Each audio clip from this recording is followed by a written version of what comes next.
Kabilang ang diskwento sa mga itinakdang pribilehiyo para sa mga person with disability o PWD. Pero paano kung hindi mapakinabangan yan dahil wala pa sa online database ng Health Department? Ganyan ang idinulog sa inyong Kapuso Action Man.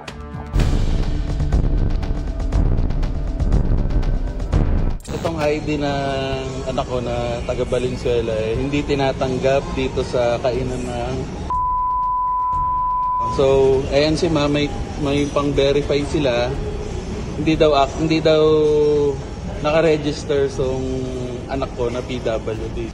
Naudlot ang planong pagkain ng pamilya Versosa sa isang restaurant sa Cainta, Rizal noong Disyembre. Dahil di umano tinanggap ng kainan ang person with disability ID ng 5 taong gulang na anak ni Dino. Wala raw kasi sa Philippine Registry for Persons with Disability ng Department of Health online ang pangalan ng anak. Nagulat kami dahil madalas naman kami kumain doon siguro mga 5 times na. Pero nitong December 2024, hindi na honor, hindi daw valid. Taong 2021 pa raw nila nakuha ang PWD ID ng anak ni Dino mula sa PWD Affairs Office ng lungsod ng Valenzuela. Yung nangyari sa kidney niya is 70% na yung damage. Ang validation naman kasi ng PWD na to is up to next year pa, 2026. Malaking bagay sa amin, lalo na siyempre tulad niya may maintenance siyang na gamot. 20%, siyempre ano rin yun malaking bagay para sa amin. Iisa lang ang hiling ng pamilya hinggil sa nangyari. Clarification lang since municipal naman yung nag-issue nito.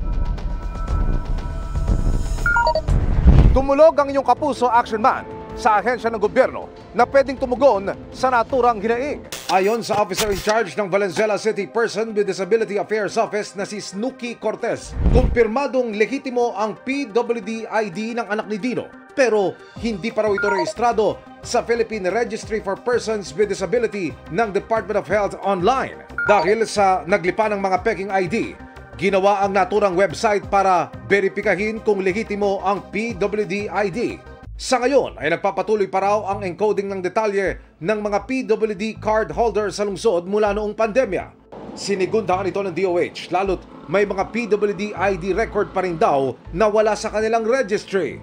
Kaya sa mga pagkakataong lumabas na no record found ang isang PWD ID, kailangang magtungo at makipag-ugnayan sa opisina na nag-issue ng ID. Bagaman DOH daw ang may hawak sa sistema, ang PDAW lamang ang maaaring magrehistro ng mga PWD cardholder sa registry.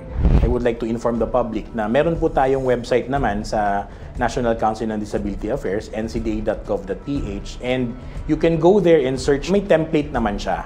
So makikita po kung ano yung dapat na nakalagay dun sa ating mga persons with disability IDs. Pag nakita nila na medyo kakaiba dun sa template na yon, so yun po yung time na pwede silang mag-verify. Salamat at napakinggan tayo ng Kapuso Action.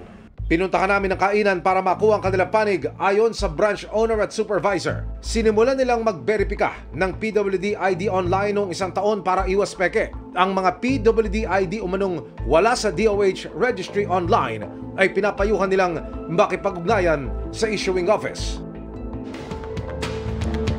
Tututukan namin ang kasong ito. Para sa inyong mga sumbong, ipadala nyo lamang sa Kapuso Action Man Facebook page dahil sa anumang reklamo, pang-aabuso o katiwalian, tiyak may katapat na aksyon sa inyong Kapuso Action Man.